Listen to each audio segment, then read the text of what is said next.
has found that grief time and time again, having buried 7 husbands.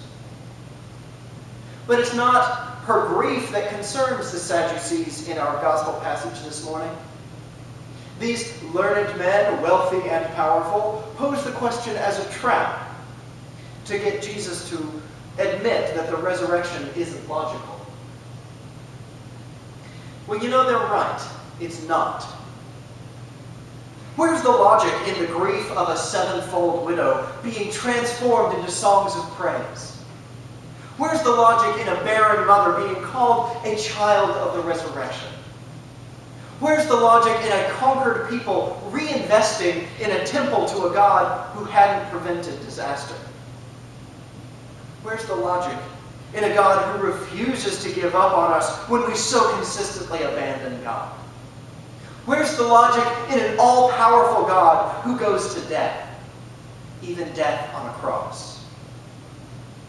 Because the resurrection is not about logic. It's about the greatness of God, who can triumph even through the fact of death. Because God's covenant is not one of immortality, it's of resurrection. Where there once was only death, now there is life, and life abundant.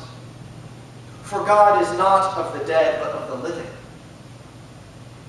John Donne wrote that all humanity is of one author and one volume. And when one person dies, a chapter is not torn out of the book, but translated into a better language.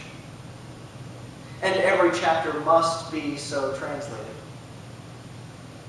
And as we wait for our own translation, we will lose access to friends and family who are taken by death before us. That loss is real and deserves to be mourned. We confess that Christ was crucified, dead, and buried. But through the loving power of our God, death was not the end of the story, and it's not the end of ours. Because we are witnesses to the resurrection, the creation of life where there once was only death. That resurrected life will be one of greater glory than we can now imagine.